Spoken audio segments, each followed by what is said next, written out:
새 노래로 여호와께 찬송하라. 대저 기이한 일을 행하사 그 오른손과 거룩한 팔로 자기를 위하여 구원을 베푸셨도다. 여호와께서 그 구원을 알게 하시며 그 의를 열방의 목전에 명백히 나타내셨도다.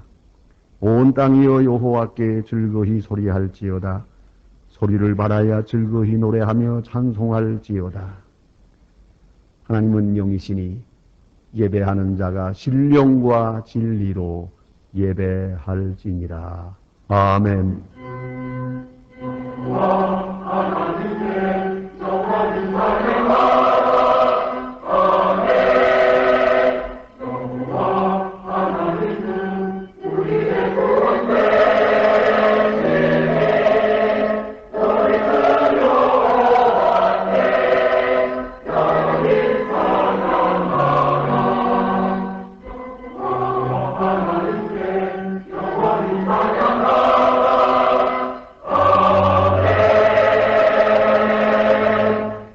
영원히 찬양을 받으실 주 여호와 우리 아버지 하나님, 그 놀라우신 능력과 크신 은총을 인하여 주께 영광 돌립니다. 죄와 사망에서 우리를 건지신 주 예수 그리스도의 구속의 은혜를 길이길이 찬양하오며, 오늘도 우리와 함께 하시고 날마다 성결케 하시는 성령의 교통하심을 인하여 찬송을 부릅니다. 성부, 성자, 성령께 세세무궁토록 영광이 있을지어다. 아멘. 다 같이 고개 숙이 서서 겸손한 마음으로 참회의 기도를 드리겠습니다. 긍휼이 한량없으신 아버지 하나님, 죄인 때문을 알며 허물 때문을 알며 이 쉽게 넘어지는 사람들임을 알면서도 다시 저희를 부드러운 음성으로 불러주시고 성령의 감화로 이끌어 주시고 의롭다 하시고 하나님의 자녀로 영접해 주시는 그 놀라운 은혜를 감사합니다. 주께서 용서하시지 아니하면 우리가 어찌 여기에 있으며 주께서 은혜 베푸시지 아니하면 어찌 우리가 주께 기도할 수 있사오리까. 순간순간 아침 안개와도 같고 잠깐 보이다 없어지는 이 무상한 존재들을 이렇게 보호하시고 인도하심을 감사합니다. 하나님 아버지, 우리가 이렇게 세월을 살아가며 보다 더 거룩하고 보다 더 의롭고 보다 더 귀한 성령의 열매를 맺게 되기를 주님은 바라고 계시건만 우리는 미련하고 우둔해서 그러하지 못하고 늘 주님 앞에 근심을 끼치며 주님의 마음을 아프게 하며 그렇게 살아감을 용서하여 주시옵소서.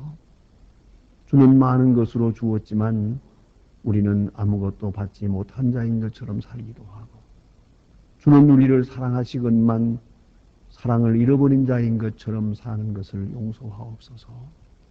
주께서 항상 돌보아 주시건만 우리는 버려진 자인 것처럼 스스로 탄식하며 절망했던 모든 불신앙을 용서하여 주시옵소서. 하나님 아버지, 주님께서 우리에게 베푸신 귀한 은혜가 이제는 열매 맺을 수 있게 은혜 베풀어 주시옵소서. 하나님 아버지, 도처에 재난과 지진이 있습니다. 그리고 많은 사람이 고생하고 있고 희생되고 있습니다. 굶주린 자가 있고 그리고 어려움에서 헤어나지 못하는 불쌍한 심령들이 있건만 저들을 외면하고 사는 것을 용서하여 주시옵소서. 하나님 아버지, 긍휼히 여겨주시고 깊은 악에서 건져 주시옵소서. 이렇듯이 많은 재난과 큰 경고를 보면서도 아직도 정신을 차리지 못하고 깨어 기도하지 못하는 미련함과 어리석음도 용서하여 주시옵소서. 십자가의 보혈로 속량하시고 크고 놀라운 능력으로 새롭게 하여 주시옵소서. 지금은 하나님과 나만이 아는 죄를 생각하며 묵묵히 참회의 기도를 계속합니다.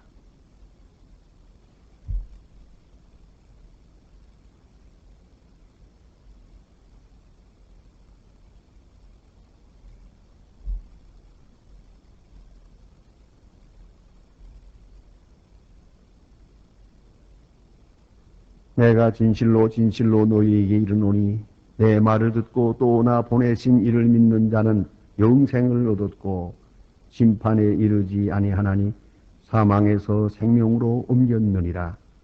그러므로 주 예수 그리스도 안에 있는 자에게 결코 정죄함이 없느니라. 아멘. 오늘 아침 우리에게 주시는 하나님의 귀한 말씀은 신약 성경 야고보서 4장 13절로부터 17절에 있는 말씀 되겠습니다. 신약 성경 375면입니다. 야고보서 4장 13절부터 봉독합니다. 이 계시의 말씀을 봉독할 때에 살아계신 하나님의 음성을 다 함께 들으실 수 있기를 바랍니다. 들으라 너희 중에 말하기를 오늘이나 내일이나 우리가 아무 도시에 가서 거기서 1년을 유하며 장사하여 이를 보리라 하는 자들아. 내일 일을 너희가 알지 못하는도다. 너희 생명이 무엇이뇨? 너희는 잠깐 보이다가 없어지는 안개니라. 너희가 도리어 말하기를 주의 뜻이면 우리가 살기도 하고 이것저것을 하리라 할 것이거늘 이제 너희가 허탄한 자랑을 자랑하니 이러한 자랑은 다 악한 것이라. 이러므로 사람이 선을 행할 줄 알고도 행치 아니하면 죄니라. 아멘.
현재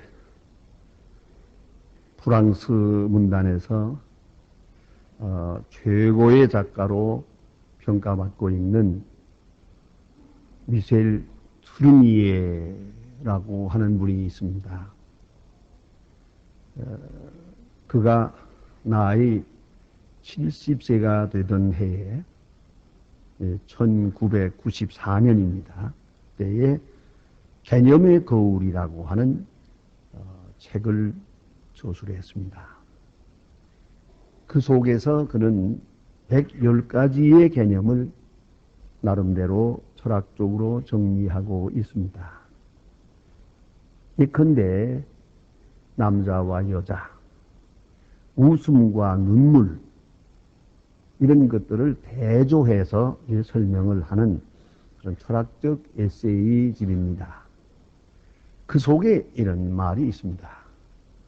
나그네와 정착자라고 하는 제목이 있습니다. 그러면서 그는 성경에 있는 가인과 아벨을 대표적인 예로 들고 있습니다. 가인은 아시는 대로 방랑자입니다. 들의 사람입니다. 그는 사냥꾼이옵시다. 하는 말로 말하면 유목민입니다. 그런데 비해서 아벨은 농사하는 사람입니다. 안정되고 정착된 생활을 좋아하는 그런 사람입니다. 이 두 인간상을 말합니다. 하나는 방랑자요.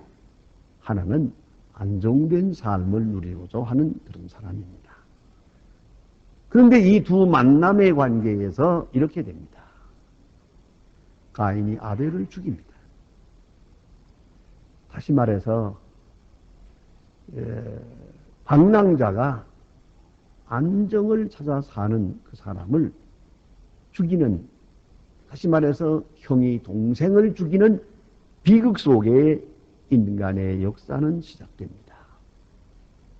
이것이 그가 지적하는 내용입니다.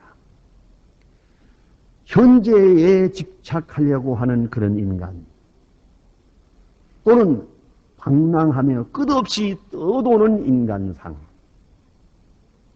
이 두 관계, 이 두 인간들의 만남, 이 인간상 속에서 그는 역사를 설명하고 인간성을 설명하고 또 미래를 내다보고 있습니다.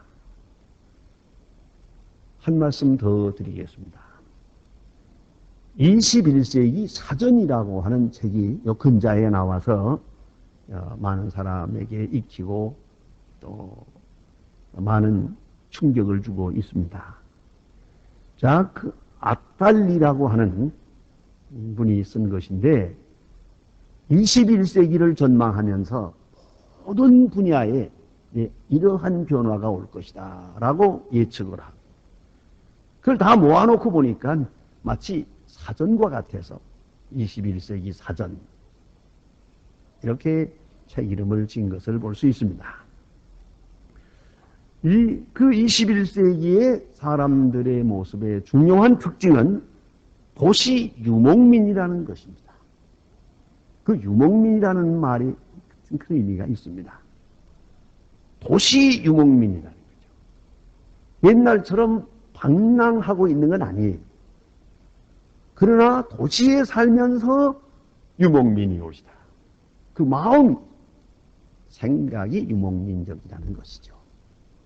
많은 사람은 모여 살지만은 고독합니다. 정착도 없고 안정도 없습니다. 그래서 여기 하시는 대로 우리 아파트에 사는 사람들, 소위 아파트 족을 보면은 아무 이유도 없이 2년마다 이사를 합니다. 이사 안 하고는 못 삽니다. 좀 쓰셔서. 이거는 유목민의 마음입니다. 한 자리에 정착하지 못하는 겁니다. 별로 더 나은 집으로 가는 것도 아니면서도 옆집으로라도 이사를 한번 해야 됩니다. 이런 마음이 바로 유목민의 속성이라는 것이죠. 그래서 이 유목민 중에는 밥 한 끼를 먹지 못해서 오직 먹고 살기 위해서 아침부터 밤까지 헤매고 다녀야 하는 그런 불쌍한, 그런 방랑하는 유목민이 있고, 또 하나는 나름대로 넉넉하게 물질이나 모든 여건을 갖추어 가지고 나름대로 자기는 넉넉하다 스스로 만족하면서 사는 유목민이 있다 이렇게 말하고 있습니다. 여러분 아마 미처 몰랐을 겁니다. 지금 우리도요 인구의 4분의 1이 23만 원 이하의 생활비를 가지고 산다고 합니다. 이 얼마나 놀라운 일입니까? 여러분 상상해 보세요.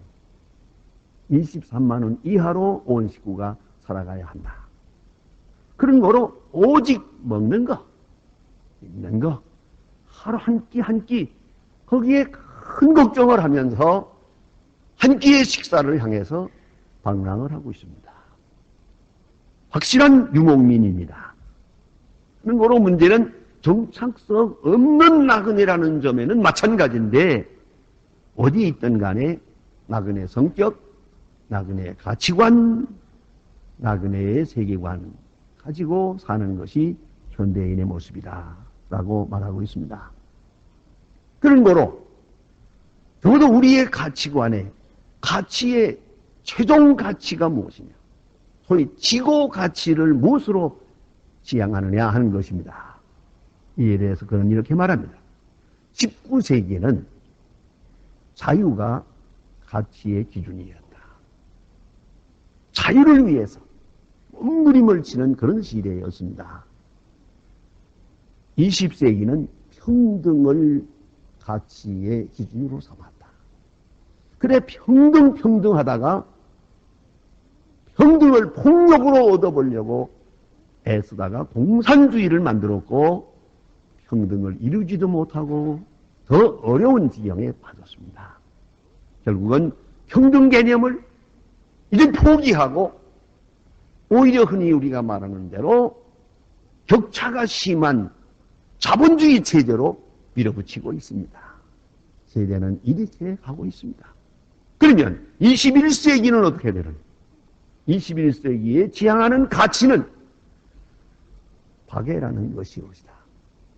이제는 더 이상 무릎 꿇고 싸워서는 안 되고 그럼 다 죽으니까 서로 사랑을 강요하지 않으며 사랑하는 그런 것을 가치에 높이 또 생각하고 이것을 이상으로 하고 살아가는 그런 시대가 올 것이다.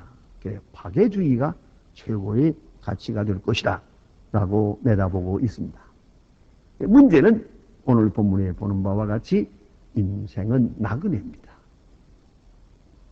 하나의 나그네다 할 때에 나그네 중에 세 사람이 있습니다. 하나는 자기가 나그네인 것을 모르고 사는 나그네입니다. 그리고 여전히 집착해 보려고 하고 안정해 보려고 하고 애를 씁니다마는 사실은 다 헛되고 맙니다. 그 이룰 수가 없습니다. 결코 안정을 이루지 못합니다. 그러면서도 이 세상이 전부인 것처럼 알뜰하게 살아보려고 애를 씁니다. 참 어떤 데 보면 답답합니다. 인생은 나그네인데 말이죠. 그렇게 많이 가져봐야 아무 소용없는데 이걸 모르고 살아가고 있습니다. 무슨 얘기입니다만은 가끔 우리는 저는 이렇게 교인 가정을 방문해 볼 때 참 집을 참 잘 짓고요. 너무 가구들을 잘 해놓았어요. 그런 걸 볼 때 제가 좀 측은하게 생각이 듭니다. 이 사람은 참 죽기 싫겠다 그런 생각을 합니다. 이걸 다 놓고 죽다니 얼마나 안 됐나 싶고요. 더 하나 잘못된 건 뭐냐면 좋은 집일수록 이게 거울이 많습니다. 사방에 들어가는데 나오는데 뭐 침실에까지 이렇게 좋은 거울을 쫙 붙여놨는데 그럴 때마다 전 또 생각을 합니다. 아이고 저 거울은 잘못했다. 나이 50이 넘으면 거울 보고 싶지 않은데 저 거울에다가 뭘 비춰보려고 거울을 만들었나 생각이 들어요. 그렇지 않습니까? 자, 나는 나그네예요. 나는 떠나야 돼요. 이게 오래 있을 것이 못 돼요. 게다가 뭐 이렇게 튼튼하게 돌로 다 지어서 여러 사람 고생시킵니까? 언젠가는 다 헐어야 되는데 말이죠. 나그네라고 하는 문제를 깊이 알고 살아야 하는데, 나그네이면서도 나그네 아닌 것처럼 생각하는 그 마음이 참 측은하게 느껴집니다. 그런가 하면 나그네인 줄을 알고 이것만 또 너무 집착해서 생각하는 가운데서 정착의식이나 안정의식을 포기하고 사는 사람이 있어요. 아야 되는 대로 먹고 마시고, 되는 대로 내일 죽을 터이니 먹고 마시자. 이래서 방랑하고 방임한 그런 현세주의자들을 볼 수 있습니다. 이것 또한 문제입니다. 이렇게 다 포기하고 되는 대로 살아보겠다. 이건 무서운 것이옵시다. 그런가 하면 세 번째 인간은 나그네는 나그네인데 종착지가 있는 나그네입니다. 여러분, 나그네에서 우리 신앙인의 개념은 순례자로 의미를 바꿔야 됩니다. 나그네가 아니라 우리는 순례자입니다. 우리의 목적지 그 어디를 향하여 지금 가고 있는 겁니다. 가는 과정에 나그네라고 하는 여기에 코스가 있을 뿐이에요. 그런 거로 한 시간 한 시간 하나하나 사는 것이 다 소중한 것이에요. 그런 어떤 현자가 있었는데 그 동리를 여행하던 사람이 그 마을에서 소문을 듣고 이 훌륭한 분을 내 일생에 만나기 어려운 분이니까 한번 찾아서 인사를 드리고 가야겠다 생각해서 현자의 집을 가보았답니다. 봤더니 아무 가구가 없고 식탁 하나, 의자 하나, 책 몇 권, 그리고 아무것도 없는 너무나 썰렁한 집을 보고 선생님, 아니 서재실도 없고 그리고 침실도 없고 이렇게 썰렁하게 살아가시는 겁니까? 하고 물었더니 당신은요? 그러더랍니다. 저요? 저는 어차피 여행 중이니까 그저 가방 하나 뿐이고 가볍게 지금 여행을 하고 있는 중입니다. 그러니까 저는 나그네니까 그렇지요. 했더니 그는 빙그레 웃으면서 저도요. 그랬답니다. 나도 나그네요. 당신만이 나그네가 아니요. 오늘 우리는 나그네는 나그네인데요. 최종 종착지가 있는 나그네, 즉 순례자라고 하는 것을 마음에 기억하고 오늘을 살아가야 합니다. 오늘 성경 말씀에 보면 허탄한 자랑, 즉 나그네의 자랑을 비판하고 있습니다. 허탄한 자랑은 악한 것이라 자세하게 설명합니다. 사람들이 자랑을 하는데 가만히 보면 과거 자랑하는 분들이 많아요. 옛날에 어쩌고 그러니 어쩌란 얘기요.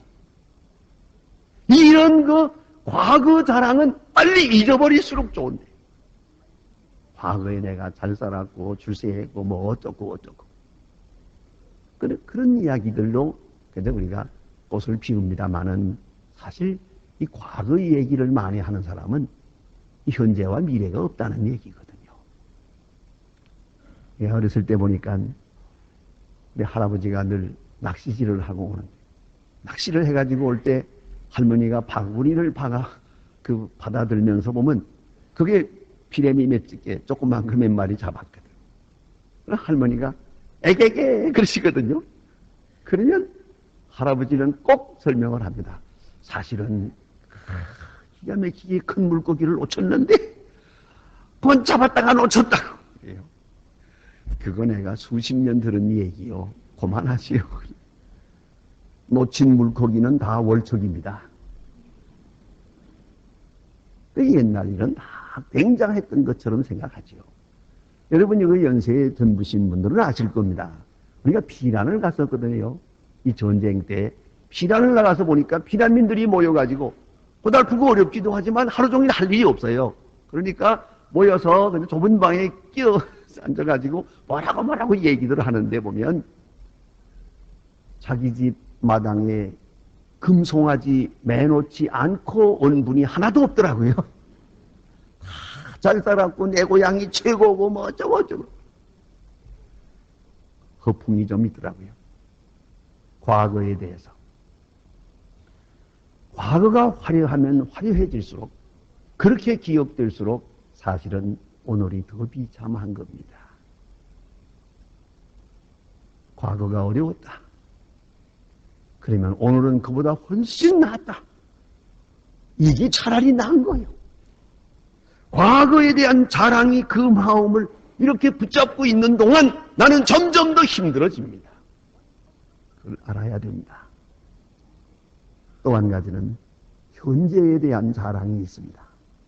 사람들은 보면 현재에 대해서 뭐 가진 것, 아는 것, 젊은 것, 지식 뭐 자랑합니다. 제가 이 결혼 주례를 많이 하지 않습니까? 그러면 그 두 사람 딱 세워놓고 결혼 주례할 때 저는 그 결혼 주례를 아주 즐깁니다. 너무 그 시간이 아주 행복해요. 아주 예쁜 섹시 그 신랑 이렇게 보면서 저는 한편으로 또 철학적으로 생각을 합니다. 지금이 너희들에게 절정이다. 오늘이 고비다. 오늘까지 최고지. 앞이 훤하다. 그렇게 생각합니다. 뭘 좋아서 못 견딥니다마는 그건 아니다. 이 철없는 사람아 그런 생각을 합니다. 현재 자 젊음 그 자랑할 것이 됩니까? 곧 지나가는 거 아닙니까? 제가 오래전입니다마는 가끔 전화를 걸어야 될 때 전화번호가 생각이 나질 않아서 아무개 전화 몇 번이냐? 비서가 몇 번입니다. 너 어떻게 아냐? 그 목사님이 한번 일러주지 않았습니까? 그걸 어떻게 기억하냐? 딱 하는 말이 목사님 한 번 들은 걸 왜 잊어버립니까? 그래서 그러면 내가 가만히 있어. 안 되겠다. 너 까불지 마. 너 그렇게 머리가 좋다고 생각하지만 이제 결혼해가지고 아이 둘만 낳아봐라. 나보다 더 멍청해질 거다. 꼭 그래요. 여자분들이 되게 기억력이 좋은데 그래서 나이가 들어 어린애 둘만 낳고 나면은 그 다음에 몽롱해져요. 이거 자랑할 거면 어때요? 내 기억력, 내 지식, 특별히 내 건강. 이 현재라고 하는 것은 도대체 자랑거리가 못 되는 게요. 왜? 곧 없어지니까. 곧 지나가니까. 이걸 어떻게 하겠어요? 이걸 인정을 해야죠. 자랑하지 말아 안 될 거예요. 또 그런가 하면 어떤 사람은 미래를 자랑해요. 오늘 성경에 나타나 있죠. 내가 아무 도시에 가서 1년을 유하며 장사하여 일을 보리라 하는 자들아 인생이 무엇이뇨 잠깐 보이다 없어지는 안개가 아니더냐. 1년 후 쓸데없는 소리 하지 말아요. 누가 1년 후를 보장합니까? 이렇게 허망한 사람들 많아. 황당한 것, 현실성 없는 미래를 내세우면서 그걸 자랑할 수 있어요. 죄송하지만 저한테 약속하고 약속을 지키지 못해서 부끄러워하는 사람 많습니다. 이렇게 해도 돈을 벌면 어떻게 하고, 이렇게 하면 내가 어떻게 하나님께 바치겠습니다. 큰 소리 다 쳤는데, 다 거짓말이에요. 미래, 정말 그럴 수 있을까요? 앞에 될 미래에 대한 것, 그걸 놓고 자랑하는 이상주의자요. 허망한 사람이요. 그런 얘기가 있어요. 요새 보면 많은 사람들이 예견이라는 걸 합니다. 학자들이 터무니없는 빗나간 미래에 대한 예측인데도 불구하고 또 예측을 믿으려고 듭니다. 아주 소문난 이야기가 있기에 말씀드립니다. 1943년 그때에 컴퓨터가 처음 나왔습니다. 그때 로버트 왓슨이라고 하는 IBM 회사 사장이 컴퓨터를 보고 하는 말이 온 세계에 이거 5개도 안 팔릴 거라고. 이건 만드나 마나 소용없는 상자다. 그랬어요. 그런데 오늘 와서 보니 수천만 대를 지금 많은 사람들이 쓰고 사용하고 있지 않습니까? IBM 사장이 똑똑한 척 했는데 그 예측은 안 맞았습니다. 여러분 다 같이 걱정한 얘기지만은 1970년에 많은 미래학자들이 말했습니다. 이대로 가면 2010년에 가면 우리가 쓰는 석유는 바닥이 날 거라고 했습니다. 그러나 바닥 나지 않을 뿐더러 지금은 얘기합니다. 21세기에 쓰기는 충분하답니다. 그것도 봐야 알겠지만 우리는 종종 미래에 대해서 어쩌고 예측을 합니다. 예견을 합니다. 뻔히 안 맞는 걸 알면서도 예측을 합니다. 요새 보니까 증권회사 하시는 분들이 고객을 끌면서 하는 말이 훌륭한 전문가들이 있어서 틀림없이 쪽집게처럼 알아맞힌다나요? 그러면 자기가 하지 남주겠어요? 세상에 아무도 예측하지 못하는 게 그 노름이요. 그런데 미래에 대해서 이걸 자랑한다. 얼마나 허망한 얘기입니까? 나그네 깊이 생각해야 합니다. 나그네는 나그네의 힘을 알아야 하고 나그네의 정체의식을 가져야 합니다. 그리고 현재에 집착하는 것 건물입니다. 모든 것은 다 지나가고 Life is process입니다. 지나가고 있기 때문에. 또 하나는 최종지 정착지가 있음을 알아야 합니다. 그런 거로 우리는 순례자입니다. 오메가 포인트가 있고 마지막 목표가 있습니다. 주님께서 우리에게 말씀하십니다. 내가 곧 길이요 진리요 생명이니 나로 말미암지 않고는 아버지께로 올 자가 없으리라. 마음에 근심하지 말라. 하나님을 믿으니 또 나를 믿으라. 내가 가서 예비하고 와서 너희를 나 있는 곳에 데려가리라. 주님이 먼저 확실하게 우리의 미래를 보여주시고 확정해 주셨습니다. 그날이 있다는 걸 잊지 마십시다. 가끔 어떤 젊은이들이 물어볼 때가 있어요. 그 질문은 아주 심각합니다. 목사님 정말 천당 지옥이 있습니까? 그걸 좀 증거해 주세요. 이 사람이 묻는 의도를 우리는 충분히 알만합니다. 저는 이렇게 말합니다. 만일에 자네는 없다 하겠지. 나는 있다 하네. 만일에 있다면 어떻게 되겠나? 있다면 지옥 가야겠지요. 있다고 생각해 주는 게 훨씬 좋겠네. 그러면 돼요. 여러분, 정착적인 앞에 있는 가나안 땅이 있다고 믿고 오늘을 사는 사람과 없다고 생각해서 순전한 방랑객으로 살다가 정착지에 도착할 때는 어떻게 되겠습니까? 이런 재미있는 얘기가 있어요. 서양의 어떤 사람이 죽으면서 자기 비문을 자기가 썼습니다. 미리. 그리고 죽어서 묘비를 세워놨는데 그 묘비는 이렇습니다. 이곳을 지나가는 사람들아, 당신들이 지금 존재하듯이 나도 그러했노라. 그러니 이제 내가 죽어 있듯이 당신들도 죽어야 할 것이다. 나를 따를 준비를 하여라. 그랬어요. 이렇게 묘비를 써놨어요. 가는 사람마다 읽어보는데 어느 여행객이 이 묘비를 딱 읽고 나서 거기다가 밑에다가 추위를 또 한자 더 써놓습니다. 당신이 어떤 길로 갔는지 알지 못하는 한 나는 당신을 따를 의사가 없노라. 여러분, 어디로 가는지 모르는 사람 따라갈 것 없어요. 인생 허무, 인생 무상 그것만은 진리가 아니 영생이 있음이 진리임을 알아야 합니다. 그래서 오늘 성경 말씀은 주의 뜻이면 이것도 하고 저것도 할 것이다. 주의 뜻이면 이걸 잊지 말아야 합니다. 그리고 나그네의 지혜라는 것은 할 수 있는 것과 할 수 없는 것, 알 수 있는 것과 알 수 없는 것, 가질 수 있는 것과 가질 수 없는 것을 직별할 줄 알아야 합니다. 더 중요한 것은 할 수 있는 것과 해야 할 것을 알아야 합니다. 할 수 있다고 다 하는 거 아니에요. 가질 수 있다고 다 가지는 거 아닙니다. 먹을 수 있다고 다 먹는 거 아닙니다. 할 수 있는 것과 해야 할 일을 알아야 합니다. 이마누엘 칸트의 유명한 말이 있습니다. You should do it. You can do it because you should do it. 너는 그것을 할 수 있다. 그런 거로 너는 그것을 해야 한다는 거예요. 왜냐하면 그것을 해야 한다.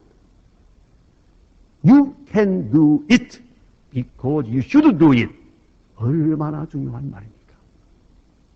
우리는 나그네로서 오늘 해야 할 일을 해야 합니다. 해야 할 일이라고 할 때 할 수 있어지는 겁니다. 이걸 알아야 합니다. 선을 행하고 할 줄 알고도 행치 아니하면 죄니라. 행할 줄 압니다.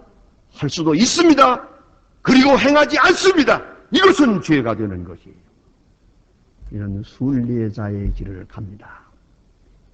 오늘 내가 무엇을 해야 합니까? 마땅히 해야 할 일을 하는 지혜로운 나그네가 되어야 할 것입니다. 기도하십시다.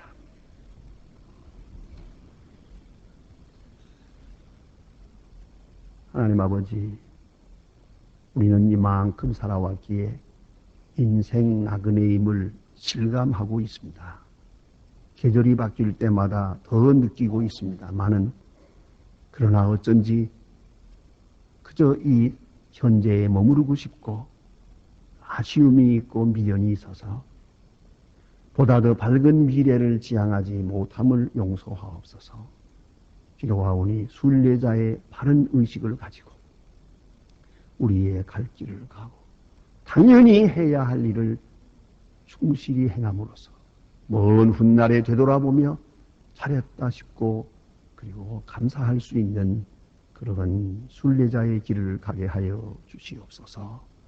예수님의 이름으로 기도합니다. 아멘.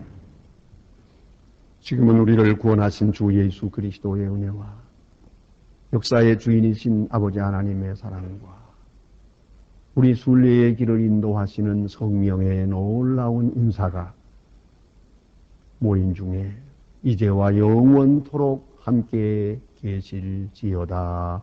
아멘.